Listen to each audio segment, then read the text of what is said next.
Welcome to the Ghostly Gallery podcast. It's a place where we explore the world of horror in film, TV, books, and popular culture. Well, hello, everyone. My name is Bruce Markison. I'm your co-host for the program. I'm joined, as always, by our producer and the other co-host, Tracy Asteria. Tracy, welcome to the show. How was your New Year's? It was great, Bruce. Happy New Year to you, by the way. Yeah, Happy New Year. It was quiet, but it was a lovely time for me. So 2024 is kicking off with a bang. So I think it's going to be a fantastic year. How's everything been going with you? Good. We had a nice time here. Like a lot of horror and sci-fi fans, I spent a good part of that New Year's Day weekend watching the Twilight Zone marathon on the Sci-Fi Channel. Don't know if you do that, but that's become an annual tradition for me. And they really went kind of above and beyond this year. They aired 140 out of the 156 original shows that Rod Serling did. The original version of the show from 1959 to 1964. And I got to see quite a few that I'd never seen before. So that was kind of cool. Do you get into that marathon also? Oh, no, I did not. But that sounds fabulous. I'll have to keep my eyes open for it next year.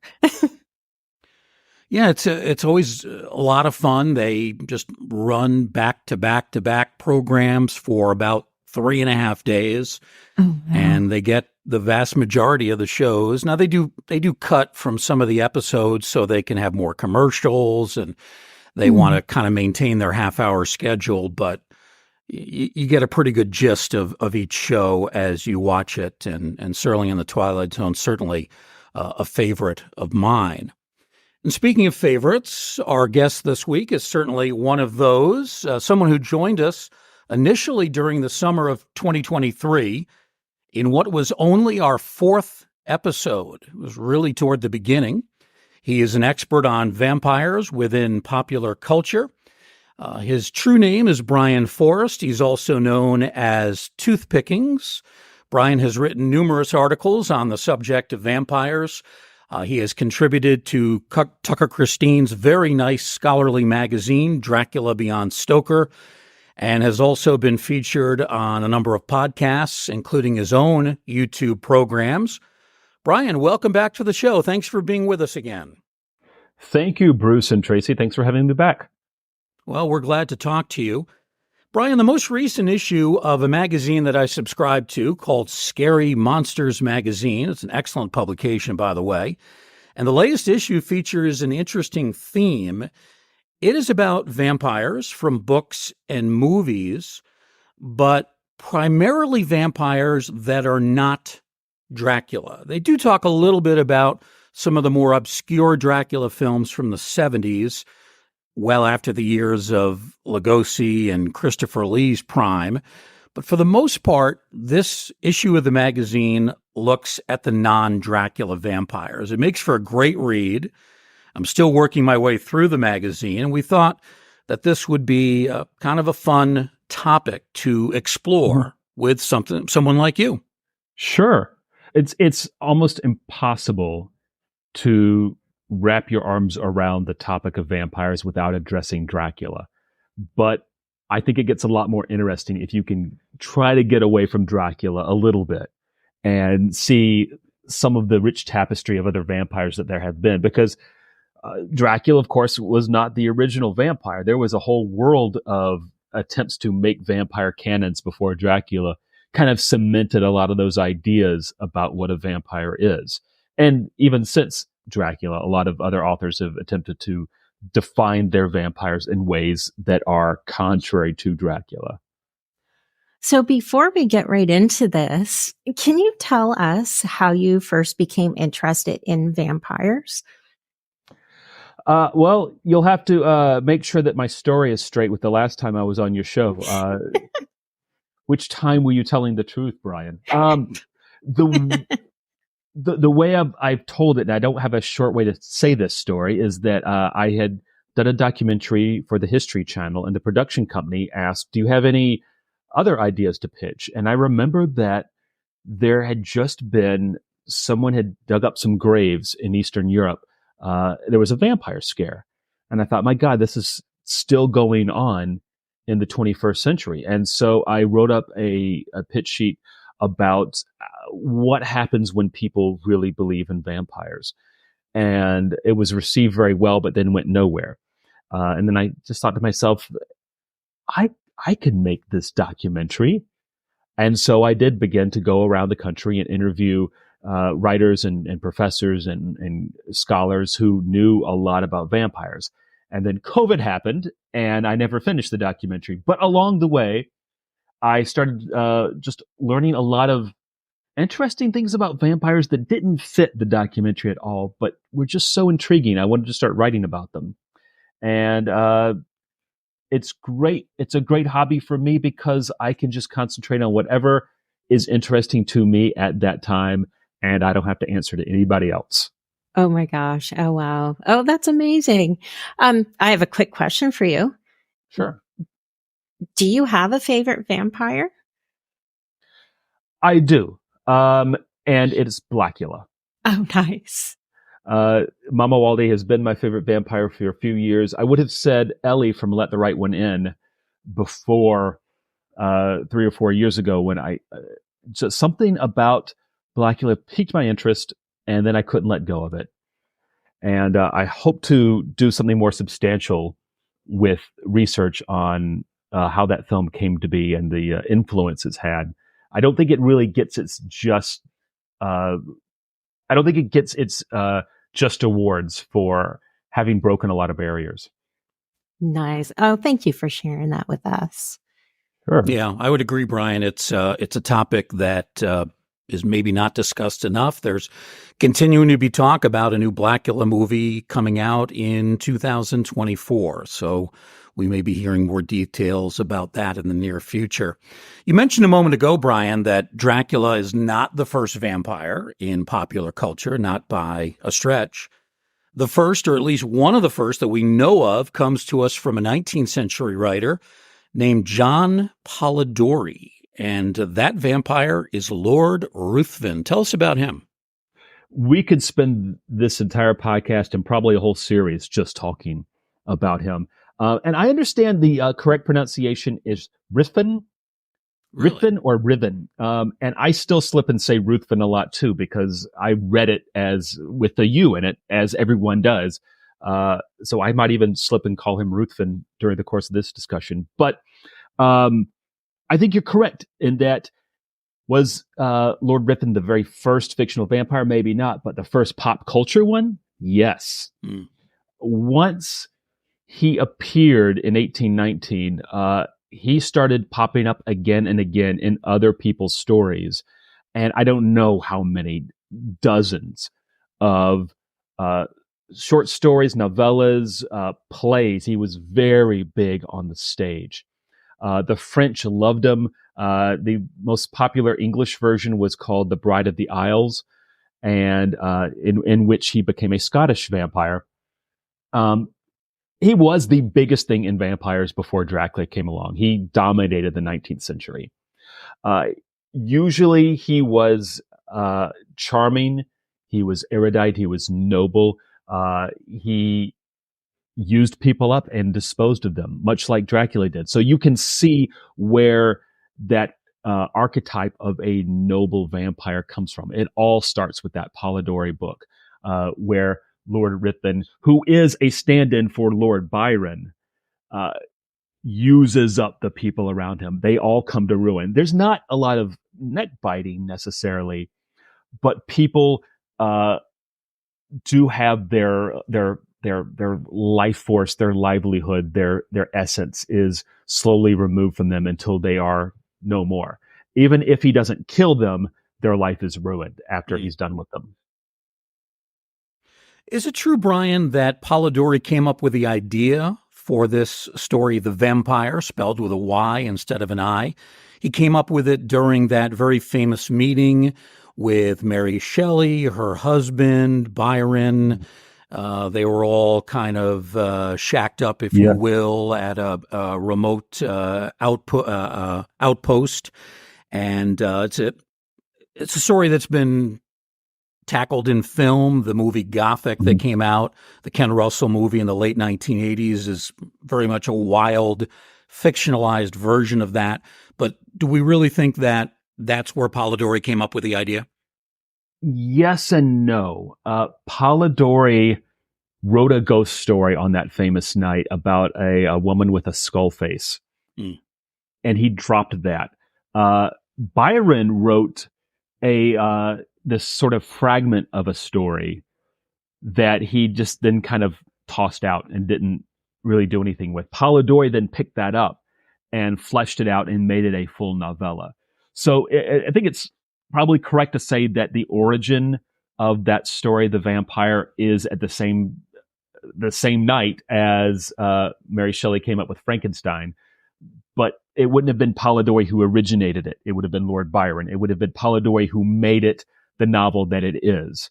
And ironically or not ironically, Lord Byron was given credit for that. His name was put on a lot of the published books. And it took a little effort to get Polidori's, for him to get credited with the correct authorship. Final question on Lord Ruthven. The story, The Vampire, is written by Polidori. Does it hold up? Would you consider it a classic all these years later? I think so. You have to read it with 19th century goggles on. Okay. It's not going to be a page turner the way a Stephen King novel would be now.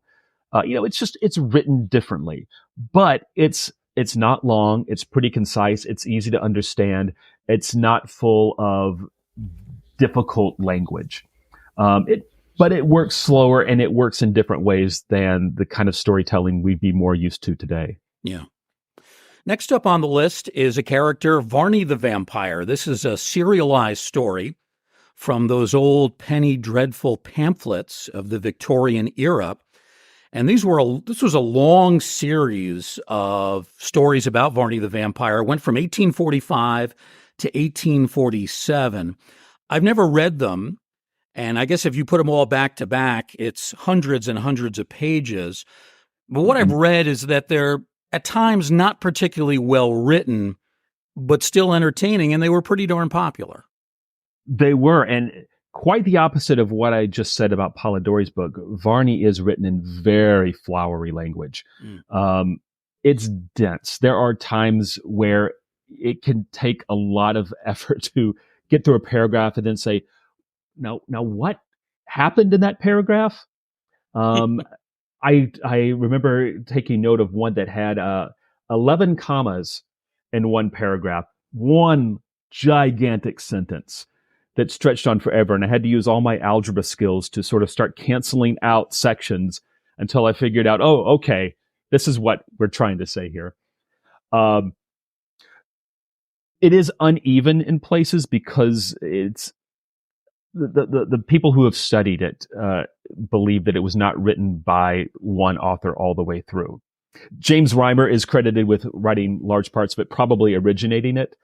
And other authors may have stepped in from time to time to take up pieces of it over the years. I'm not really sure. I'm not enough of a literary detective to see where the phrasing changes. And this is the handwriting of a different author. I can tell just by the way they turn a phrase.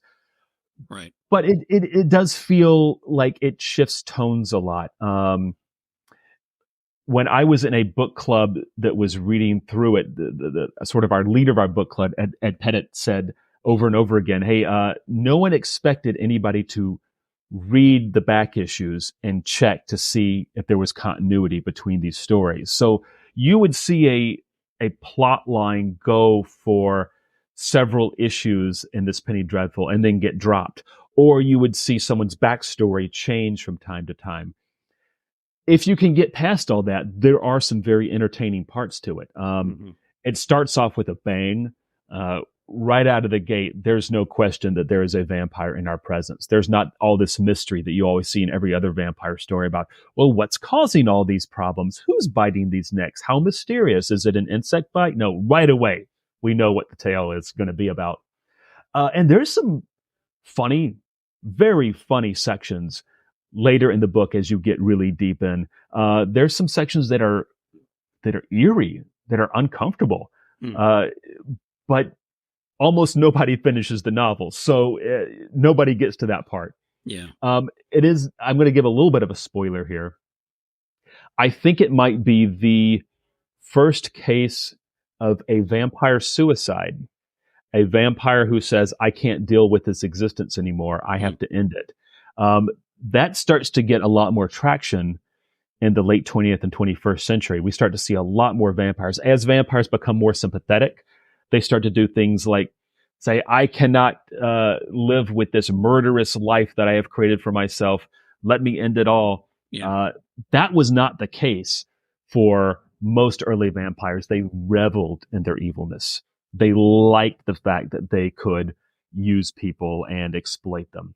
And don't get me wrong, Varney does that for 99% of the novel. It's just in a couple places, he shows a little bit of humanity. And at the very end, he says, well, it's time to wrap up this series. And here's how it's going to wrap up. It's going to wrap up in flames. Yeah. While you were speaking, I was able to look up the other author, I believe, is Thomas Peckett. Prescott Peckett. Was that it? Peckett, Peckett, Peckett. Yeah. Thank you. I could not get that out of my brain. Yeah. So at least two writers that worked on that. So Varney was pretty vicious, a murderer, very much so. Not a romantic figure in any way. Well, he was able to enrapture people. He definitely had a little bit of that hypnotic thing where he could use his words in such a way to sort of, I don't want to quite say take over anyone's brain, but certainly influence behaviors the way so many vampires have done. But yeah, he's definitely a bad guy. Vampires are very much the villains in 19th century literature. We do not get heroic, sympathetic vampires in the 19th century. Right. 1872, a very famous Gothic novel by Sheridan Le Fanu, Carmilla. Is this the first female vampire in pop culture? It is certainly the first popular one. There were some stage plays in France. Remember when I was talking about all those adaptations of Polidori's The Vampire that were set on stage? There were female vampires that would appear, not necessarily as a main character, but there were some female vampires in there. But the first that most people, especially the English-speaking world, would have known of would have been Carmilla. I was curious about just how vicious she was, because I know that Hammer Films did some movies in the 60s and 70s centered on Carmilla, and I recall that her character was pretty vicious. Was that the way Le Fanu did it too? No. In fact, a lot of the death that Carmilla causes happens off the page. And you're left to infer. There are moments where I'm still not quite sure, was this death caused by her or not? Most of the deaths that happen off the page, I suspect we are supposed to attribute to Carmilla. I guess there's an argument that maybe she didn't. And it's certainly, a lot of people have studied this book a lot more than I have. This is, Carmilla, it would be the second most adapted vampire story after Dracula. There are still a lot of people who find this story fascinating, including myself. Yeah. It's a good tale, and it largely holds up. There's a reason why so many people, if you go online into any sort of Gothic or vampire chat room or anything, there's a lot of people who have Carmilla 546 as their screen name. It's a very popular book. Wow. And it's also short. It's also very digestible, much like Polidori's The Vampire. Now, these a three... good entrance point to 19th century vampires. Yeah. These three characters from the 19th century, Lord Ruthven, Varney, Carmilla, do you suspect that they were all influential on Bram Stoker in writing, of course, his terrific novel, Dracula, 1897? Absolutely. Yeah. There's no question in my mind that all three of them were known to Stoker. And did he read Varney all the way through? I wouldn't expect so, but he was certainly aware of Varney and the broad strokes of what Varney was doing. He could not have gotten away from Lord Ruthven. There's no way he was not familiar with Lord Ruthven by the time he started writing Dracula. And he had a personal connection to Carmilla. A lot of people don't know this. Bram Stoker, before he moved to England, was writing unpaid theater reviews for an Irish newspaper that was owned by Sheridan Le Fanu. So, yeah, there's no question in my mind that he was familiar with and was probably a lover of that kind of literature. Brian, we now jump ahead to the 20th century, early 20th century. 1922, the famous silent film Nosferatu, portraying a character, Count Orlok, which pretty much everybody accepts is really Dracula. The name, though, was changed for other reasons. Initially, Count Orlok, played by an actor named Max Schreck. And the first thing I want to ask about this one, I have a couple questions on this film and this portrayal of a famous vampire. There were always these rumors that came out around 1922 that Max Schreck was actually a vampire in real life. I don't know how much there was to that. I don't know how many people actually believe that, but that's a story that is out there, and I'm sure you've heard about it.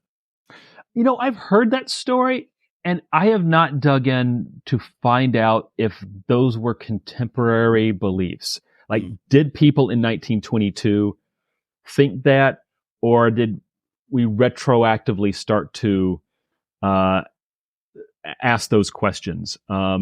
I don't know that. Lockie Heist probably knows the answer to that. I don't. But I do think it's fascinating because, boy, he looks horrific on screen. When you think of a silent film from 1922, you don't think you're going to see something that scary on screen as Max Schreck. And you probably know that Schreck is German for horror or terror. Mm-hmm. So maximum horror is really what he delivered.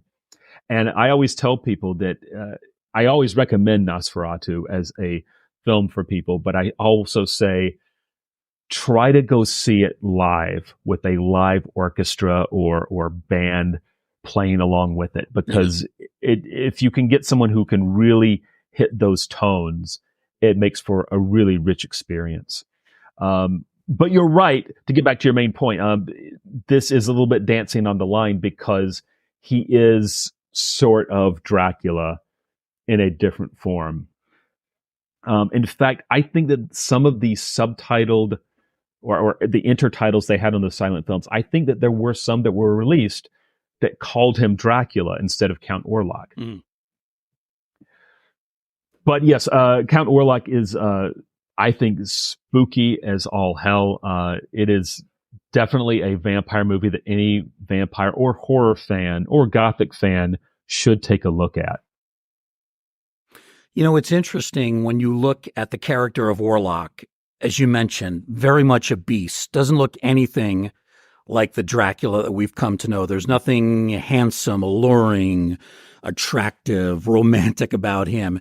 And it's also a vampire that actually spreads disease. That, to me, is a big thing.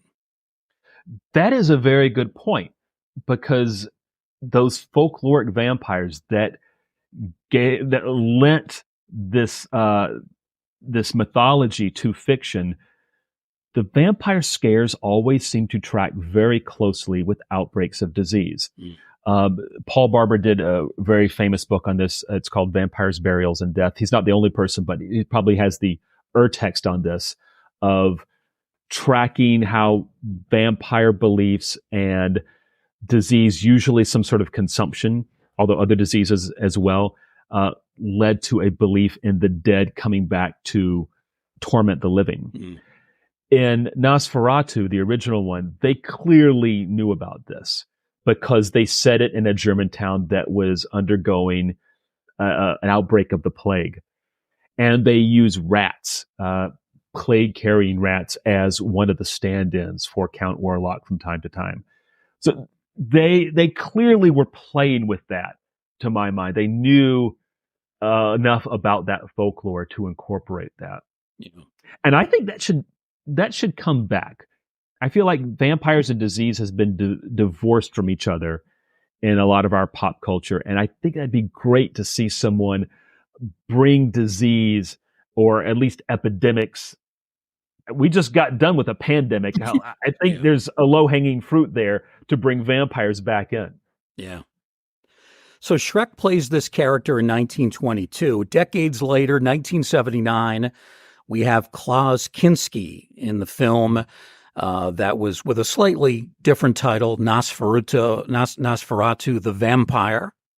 Kinski was a wild character and really criminal in a lot of his behavior, especially the way that he treated other cast members, women. He was, for lack of a better word, hell to work with.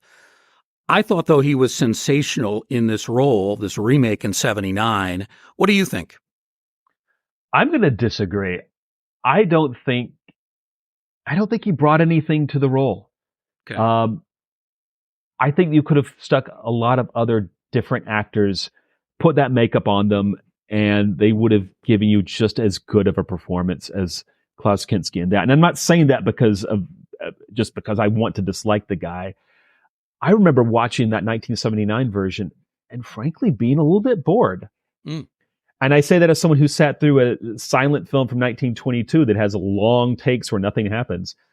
I expected more from a 79 update to that story, and I didn't get it.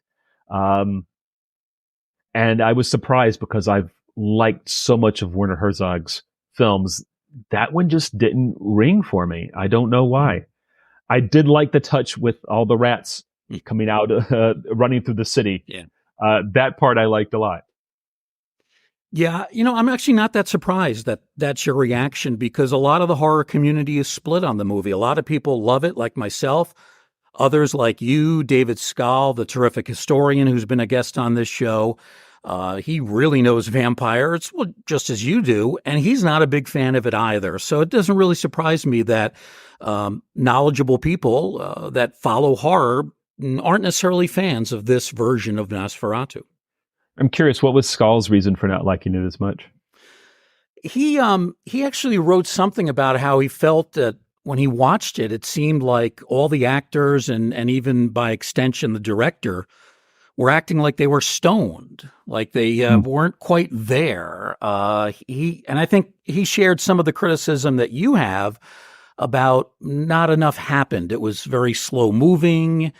There's a lot of imagery that's interesting, but maybe a story that kind of plods from time to time. So kind of reflects some of the things you said. I want to put a pin in one thing, though, about Nosferatu the Vampire. Towards the end, do you remember how he is drinking the blood from her neck and he starts to look up and look around, like maybe he's aware that daylight is breaking, and she gently takes his head and pushes it back down into her neck? Do you remember that moment? I do, yeah. Keep a pin in that because I think that is going to come back as a reference in one of the series that we're going to discuss a little bit later in this session. Okay. So the original Count Orlok is 1922. Then we're gonna jump ahead a number of decades to the 1960s. We're going to start with television and then move on to film with this character. It's Barnabas Collins from Dark Shadows, played by a very fine Canadian actor, the late Jonathan Frid. On the TV show, Frid really makes it a well-rounded portrayal. There are times when Barnabas is sympathetic, charismatic. He's this reluctant vampire. He doesn't want to be this doomed creature. And then in the movie, House of Dark Shadows, which I also happen to love, he's much more extreme. He's very violent. He's very much a murderer. We don't see a lot of the subtleties from him. So really two different interpretations from Jonathan Frid, and he's working at the behest of his director, the late Dan Curtis. But I thought Frid was terrific, both on the TV show and in the movie, even though they're different portrayals. I thought in general, he did a wonderful job in giving us this modern day character who became a pop culture sensation in the 1960s. And didn't even start out on the series. He wasn't a character at the beginning of the series. He came in later, and then they built the series around him. I can't think of a whole lot of TV series that change their focus like that based on the audience reaction to a single character. Yeah. He really What saved the show. Without Yeah. him, that show would have been canceled about a year, 2 years in. What do you think was behind the different styling of his performance in the movie versus the TV show? I suspect that Dan Curtis, who directed the movie and, of course, had created the TV show, with the TV show, he didn't have any money. So everything was done very cheaply without much in terms of special effects. They were also limited by, TV standards of the day. With the film, now he's got a bigger budget. He's not as restricted by standards. Movies could be a little more risque, a little more violent. And I think he wanted to take advantage of that. And I think he certainly did. And he creates a good movie with an excellent portrayal by Fred as Collins. So Fred himself did not like the movie portrayal. And that's why he didn't come back and do the second of the Dark Shadows movies. He didn't do Night of Dark Shadows because he didn't like how brutal and violent and murderous Barnabas had become. So I think a lot of that comes from Curtis, and Fred was just following orders. Overall, though, did you like the character of Collins? Oh, I thought he was a good step forward in vampires. You start to see a little bit of the iron wall of villainy starts to break a little bit with Barnabas Collins. I still think he is on the side of the villainous vampire, but you do start to see a little bit of sympathy for his condition. And I think if that's just the nature of the beast, if you're going to have a vampire in a series like that, and especially have them be the main character, you're going to have to understand their motivations, their thought processes, and then by extension, they have to become a little bit more sympathetic to the audience. That's a good point. We'll jump ahead a couple of years, 1972 and 1973. We have the two Blackula movies, both starring William Marshall, a Shakespearean actor, gives a very dignified portrayal. I guess in some ways reminds me of Jonathan Frid in that he does at times make this a sympathetic character, if not a completely likable one. And I think it's a pretty well-rounded performance. I know you're huge on Blackula and you're big on William Marshall too. Yeah, I think he takes what Jonathan Frid was toying with and takes a big step forward with it. I think I feel like with Blackula we have our first truly sympathetic vampire. We get to see how he becomes a vampire against his will, transported across the globe against his will, and suddenly he has this bloodlust that is not something that he would choose to have. And all he really wants to do is fall in love and go home. That's his real motivation. The blood drinking is just the thing he has to do to get to that next step. It is not the reason for his existence the way it is with other villainous vampires. He certainly isn't trying to take over the world like Dracula was. He isn't up for all the money like Varney was. He's not even like Carmilla, who seems to just be feasting for her own sustenance. Yeah. Just to get to the next day. He just wants peace, and he can't get it. And in the second movie is something very similar, where he wants to be relieved of this vampirism.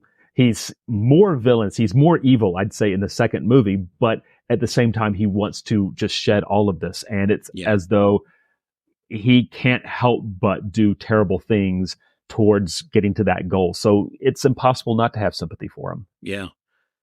Whereas Bela Lugosi, his characters seem to enjoy being vampires, not Blackula. Exactly right. Those early vampires all liked the control they had over people. They liked the fear that they could instill. That we start to see that really turn on its heel in 72 when Blackula comes along. Yeah. At the end of the decade, we have another great portrayal, the vampire Kurt Barlow from the TV miniseries Salem's Lot, which of course adapted from the great Stephen King novel. Here played by a relatively little-known character actor named Reggie Nalder. He's not given a lot of screen time as this Kurt Barlow, but when he's on air or when he's on screen, that's about all you notice. Oh, it's very memorable. If you Google Salem's Lot, the first 20 pictures will all be him. Uh, not much like Bela Lugosi's Dracula doesn't resemble the description in the book. The Barlow on screen does not resemble the description Stephen King put forth for him. In Stephen King's novel, Barlow speaks. He has conversations. He's very persuasive. You might say hypnotic. He's terrifying in the movie. He's much more in that mold of Count Orlok, except I don't think he says a single word in the movie, does he? No. Am I wrong? Does he say anything? Okay, I didn't think so. And the more recent one with Rob Lowe, he does speak, but in the Toby Hooper version, he has no lines. He just looks terrifying. And I don't know if you could speak with all those teeth he had. I don't know how he could actually articulate a single word. Yeah. But yeah, a terrifying book and a terrifying adaptation. I think it's fair to say the adaptation goes off in a different direction from the book. But much like a lot of Stephen King adaptations to film, somehow it's still strong despite being so different, much like The Shining. Mm-hmm. I would recommend the book Salem's Lot as a must-read vampire book because I think Stephen King found a way to find a new angle on the terror of vampires. And it was no longer about, oh no, what if they bite my neck? He found a way to place the horror in the destruction of a community. And seeing everybody you know and everybody you love slowly decay around you is maybe more terrifying than facing that death yourself. Brian, although our focus in this episode is on the vampires, I did want to take a moment to acknowledge David Soul, a fine actor who just passed away a few days ago at the age of 80. I thought he did such a great job as the heroic protagonist Ben Mears in the Salem's Lot miniseries. He wasn't always given credit for being a good actor, but he really was, I thought, wonderful. I thought he played this role terrifically. There's the scene, Tracy and I had talked off air about the scene where he's in the hospital morgue and there's a body of some woman who's about to become a vampire. She's about to revive herself. And he's off in the corner and he is taking tongue depressors, making makeshift crosses out of them. Then he sees the body is starting to rise from underneath the sheet. And he starts to get a little bit jittery. He starts yelling out for one of his friends. He starts praying real fast. I don't know if you remember the scene, but I reminded myself of it watching it the other night. I thought he just nailed it. I thought he was spot on. Yeah, he's had that problem of being a really good-looking guy who played a cop in a nice car on TV so much that when he had to play a maybe schlubby writer, that no one could see it. Yeah, that's a good point. Starsky and Hutch and Salem's Lot, two big parts of 1970s pop culture. So I have the next one. It is The Lost Boys, and the vampire is David. So this movie is from 1987, and the character David is played by Kiefer Sutherland. He's like very calm, cool, suave. So what were your thoughts on this movie and the portrayal of David by Kiefer Sutherland? Well, and it's not just Kiefer Sutherland. He's not the only vampire in the film. There's a number, the Lost Boys, as well as their master vampire. But yes, David is the one we remember, right? Because Kiefer Sutherland turns in such a great performance. And I mean, he looks great. He's got the 80s mullet. He's got the great jacket. They all look so cool. This, after Carmilla, this is, I think, our first teenage vampires. Unless I'm missing, certainly the first big major teenage vampires that I can think of after Carmilla. There might be something obscure in there that I'm not aware of. But it spoke to this sort of dread people were having in the 80s about what's happening with the kids these days. Why aren't they like us? And boy, the Lost Boys dialed right into that. There's points in the film that don't strike me as being the strongest. It's always called a horror comedy. I don't think I've ever laughed watching that movie once. I don't think I've even cracked a grin. But there's a lot to like in it. I got myself in a lot of trouble a few years back. And by trouble, I mean just, Twitter spats over my supposition that the Lost Boys are not, in fact, vampires. Oh, interesting. And my reasoning for that was I still kind of subscribe to this belief that in order to be a vampire, there's not a lot of boxes you have to check. You don't necessarily have to drink blood. That is not a constant in all vampires. You don't have to die in the sun. That is not a constant throughout all vampire fiction. But one thing that is a constant is you have to die and come back. You have to be a revenant. Right. Your mortal life has to have ended. And we don't have any evidence that that happens to any one of the Lost Boys. There's maybe some suggestions in a couple places, but by and large, it looks like no one ever dies and comes back. So my hypothesis was that the Lost Boys were some sort of supernatural creature that, because they were so lost and adrift in their 1980s culture, they looked around and said, what do we resemble the best? And just like the Frog Brothers, they picked up on fictional vampires and said, oh, we must be vampires. That must be what we are. Let's try to incorporate that into our identity. And a couple people agree with me and a lot of people disagreed with me. So I may have lost that argument, but I still thought it was something intriguing to think about and wrestle with the idea of what makes a vampire, because it seems like there's very few must-haves to being a vampire. It seems like there's a whole lot of fluidity in what a vampire can be. Mm-hmm. Oh, wow. That's actually a really interesting take on that. I never even thought about it in that way, but you might be onto something there. Okay, sign on to my petition. I'm going to have to watch that movie again, and I'm going to watch it through that lens, and, I'll get back to you. I know we've been doing a lot of movie stuff. I picked up some Lost Boys comic books not too long ago that were really good. It started out with, the Sexy Sax Man. Who doesn't remember Sexy Sax Man? Well, he's a character, and guess what? He's a vampire hunter. No way. He wasn't just there playing saxophone. He was looking for vampires. So they have a lot of fun in the comic books. Oh my gosh, I didn't even know they made comic books, but I was aware that there may have possibly been talks of like a sequel, like one or two sequels as well. I know Joel Schumacher had wanted to do a Lost Girls sequel. Right. That never happened. But there were two other sequels that I've never seen.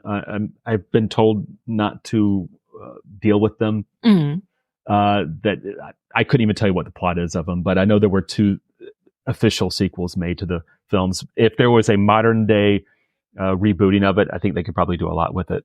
Oh, interesting. I'll have to take a peek for those. You mentioned comic books.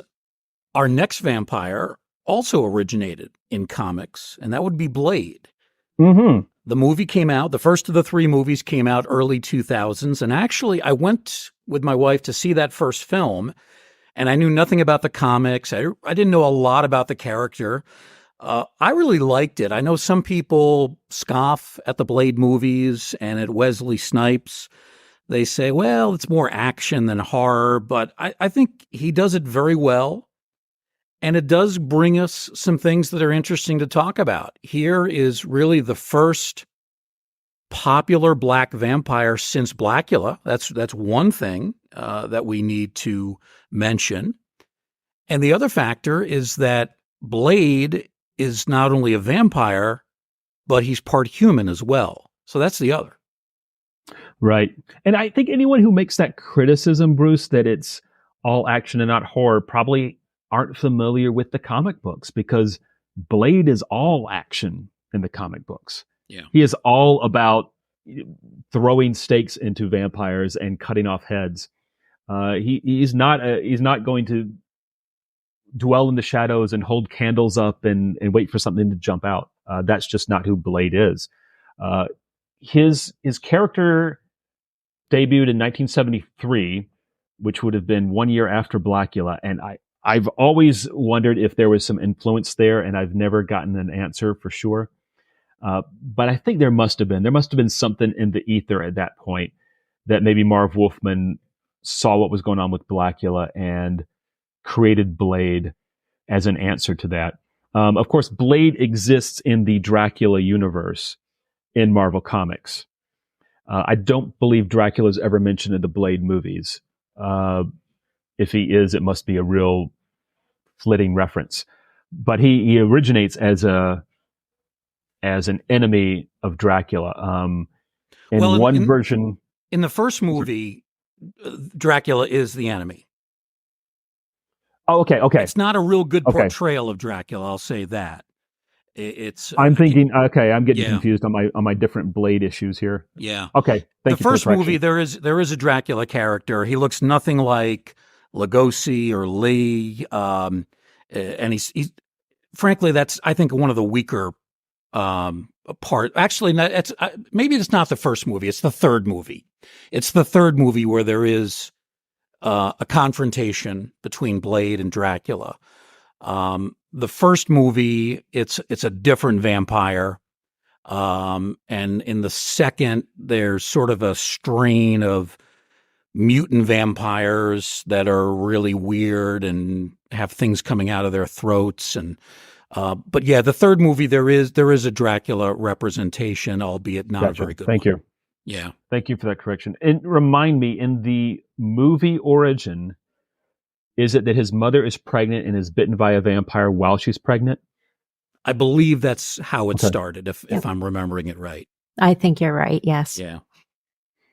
The folkloric word for that is, I think it's pronounced Dhampir, Dhampir. Of course, it's going to have different spellings, different pronunciations depending on where you go. And there's different ways a Dhampir can come along in that folklore. J. Gordon Melton would tell me a story about how the Dhampirs were supposed to be the vampire hunters of the folkloric villages in Eastern Europe. And how they would say, well, because I'm half vampire, I can help you hunt and find these vampires, which was good work if you can get it. and probably held about as much water as people with the little water sticks who could find water. I'm sure it was all a big con, but a good story. Yeah. But Blade is persistent. He's been persistent through comics, through movies. There's been an animated series. They keep talking about making a new movie. There was just a new Marvel What If comic book that Marv Wolfman came back for to write with Blade confronting Dracula once again. Brian, what did you think of Wesley Snipes as the character? I thought it was really good casting. Yeah. And a good update to the look. The early versions of Blade looked, by today's standards, looked kind of silly. Yeah. But now he looks like a badass. Yeah. Here's one from 2011. It's a remake, the Fright Night movie with Colin Farrell playing Jerry the Vampire. It's very different from the 1986 film. I happen to like both. I think both the original and the remake are terrific. Farrell, though, is very different from the Chris Sarandon portrayal in the 1980s movie. Farrell's Jerry is brutish, lacking refinement, sits around in a T-shirt drinking beers. What'd you think of it? I thought that what they were going for was they wanted someone that a teenage boy would say, hey, that guy's cool. And that's why they wanted to have a good-looking Colin Farrell being able to slug beers and still, look good like he does. And maybe that was what they were trying to appeal to. I've never seen the original Fright Night. That is a blind spot for me as far as vampires go. I always have to tell people that when I start getting into conversations about vampires, inevitably I'm going to disappoint people because there's a lot I haven't seen and a lot I haven't read. My interest was never in consuming all the vampire fiction. It was in finding the crossroads between where the fiction and the folklore and the pop culture were all meeting. Yeah. Not so much in covering every single base, but that is one that I probably really need to get on. Fright Night is regarded as one of those classics. You know, you don't really have to see the original to appreciate the remake. As I said, they're both well done. And in some ways, some of the performances in the remake almost outshine the original.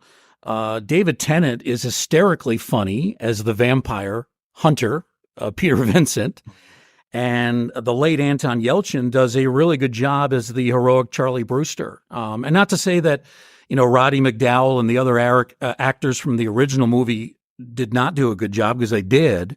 But I thought Yelchin and Tennant in particular really stood out in the remake. Did you find one to be scarier than the other? Probably the Colin Farrell character. He's a little more brutal, especially that one scene where he starts digging up the back lawn to his neighbor's house, and he's tearing out the piping and the fuel lines, and ends up blowing up the house. That's pretty frightening. Yeah. So I did like it. I thought, as remakes go, it really was one of the better ones. Mm-hmm. Another film of recent vintage, and you mentioned this briefly earlier, you're a big fan of Let the Right One In. The character, Ellie is the proper pronunciation, Ellie? I've always said Ellie. Okay. I perhaps there's a more correct Swedish way to pronounce that, but I've always said Ellie. I love the book. I love both of the films. I'm not one who has to be a purist. I think there's things to like in both the Swedish and the American version. I will give a slight edge to the Swedish version. I think it is more methodical and it's more brooding, which seems to be more in keeping with the book. The American version I thought was a little more cinematic, so there was a little more of a feast for the eyes in the American version. There was a TV series a year or two ago that came out it was more of a spiritual inheritor. It was not based on the book really at all. It took a few cues from the book and the movie and tried to play with them. Strong performances, maybe not the most satisfying storyline, but definitely had some good moments. I just for Christmas received the book of short stories, Let the Old Dreams Die, which has the short story sequel to Let the Right One In. And it answered some questions that I had always had with that book, like what really happens after that last page? Our two main characters, at the risk of spoiling things, our two main characters travel on, and what's in store for them. And we get to find out a little bit of that in the sequel, although it's still pretty veiled. It's still pretty veiled. There's still lots of questions and lots of mysteries, which is, I think, makes it a good horror story. Brian, how do you respond to a child vampire? I'm sure there's a clever answer to that. Shiny things, candy. I think it had to happen because look, good horror takes things that shouldn't be deadly, that shouldn't be a threat, and makes them a threat. That's why clowns became deadly. That's why we have fish and birds that are deadly. That is why an axe that should just be a tool becomes a weapon that is used to terrorize teenagers at camps. It had to be the case eventually that there would be a child vampire, something that shouldn't be a threat, something that shouldn't be deadly, becoming deadly. Had to happen. And was there one before Let the Right One In? There must have been. Lost Boys has sort of covered that base a little bit. You have the tween vampire in there, but do we have a child vampire before Let the Right One In? Well, Eddie Munster? Interview with a Vampire, Oh, not the sure. main Oh, of character, course. Okay, but yeah. That side character. Yeah. how did I blank out on that one? Of course, yeah. Interview. We didn't really address Interview or Lestat or any of the Vampire Chronicles here, but hugely influential. Yeah. That'd be an entire show. But for me, centering Ellie in that story, along with her human counterpart, told a different sort of tale, a bleaker vampire tale than what we're really used to. And Lindquist understood that there's certain beats you have to hit in a vampire story, and he hit all of them. But he he put it together in such a way that it wasn't meant to be a scare a minute. It was long periods of brooding punctuated by intense violence. And boy, it worked for me in a way that almost no other vampire story has. So I would like to move on to Mike Flanagan's 2021 release, Midnight Mass. It is one of my most favorite miniseries. And Father Paul, also known as Monsignor Pruitt, played by Hamish Linklater. What were your thoughts on that miniseries? I appreciated it in ways I had not appreciated a vampire series or movie in a long time. Correct me if I'm wrong. I don't believe they ever say the word vampire in that entire series. They did not. I don't believe, no. And that tracks with, because it's an American set vampire story, it tracks with the American vampire panic that lasted over 100 years. They never said vampire either. The people who were undergoing that, we'll call it an affliction, but that scare, that panic, they didn't have that word to describe what they were dealing with. And I thought it was a nice tip of the hat that Mike Flanagan didn't use the word either. Now, you remember when we were talking about Nosferatu, I said put a pin in that moment where she brings Orlok's head back down to her neck. Well, that same thing happened, and I love that it happened. And that those final moments of Midnight Mass, that something very similar to that was going on. That's right. That was a huge point for me too. I really appreciated that scene. I liked it. We've spent so many decades humanizing vampires that it was nice to see that in a different way. Yes, there was some humanization to the vampires, but it was still a horrific other in their presence. So he managed to straddle that very well, I thought. Yeah, I think he did an excellent job. And, I thought, the character that played, but Father Paul character, he was so kind and charming and very persuasive. Everybody loved him. And, he thought he was doing so many good things for his parishioners. And, in his heart of hearts, he kind of thought that this vampire being was, an angel, like a divine gift from God, I guess. And I thought it was such an interesting take, just so many different things that I never even thought of. And to put it all together in a vampire-ish story, I thought was amazing. What do you think was the angel's motivations?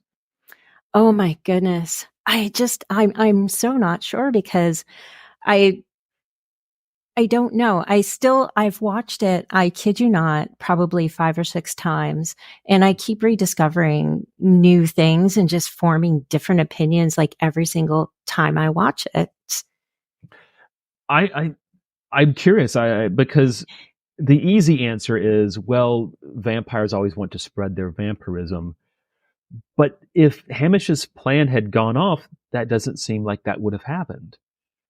No, that's right. Was the angel working at cross purposes? Was he okay with this plan of Father Hamish's? I don't know. He needed to, occasionally drain one of the people who lived on the island, but apart from that, what was he going to do? Did he allow himself to get taken back to America, or I don't know. I don't know. I would love to hear other theories on that. I think he wanted the vampire or the angel. I think he wanted to kind of feel safe. So I do believe he allowed himself to be brought over. And, you know, I think, you know, he was trying to do something decent for the Father Paul character. And, you know, it was just kind of, you know, they kind of went hand in hand. One was helping the other kind of, you know, do what was best for them. And at the very end of the series, when, you know, the tattered vampire is flying away, I really believe that we might see it like another kind of angle or a different series, like a part 2 to kind of conclude that story. I think there's so much more there that could be told. That'd be a great one to see fleshed out. Yeah, absolutely. Or not. Sometimes mysteries are better left untold. I know Bruce and I had that conversation last week and I was like, oh, but there's different things I would really love to just kind of sink my teeth into a lot more. That's one of those stories that I could definitely, I need to have more. So you just never know. You gotta be careful what you wish for too, right? Yeah. Sometimes you get a Rogue One, sometimes you get a Solo. Oh, you never know what you're going to get when you ask for more of something. You could be true with that one.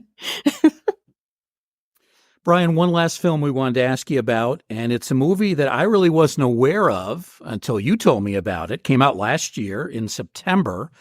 It's called El Conde. It's a Chilean film. El Conde means the Count, and it's about a vampire that actually does age over time, slowly, but takes on a different appearance as he goes from one century to another. You told me you really like this portrayal. I think it was the best vampire film I saw of 2023, and I say that having enjoyed Renfield, and enjoyed Last Voyage of the Demeter as well. But El Conde was doing something very different, and it did it very well. I'm not spoiling anything by saying that the vampire in question is Augusto Pinochet, the Chilean dictator. He lives many lives, but that's kind of his last form.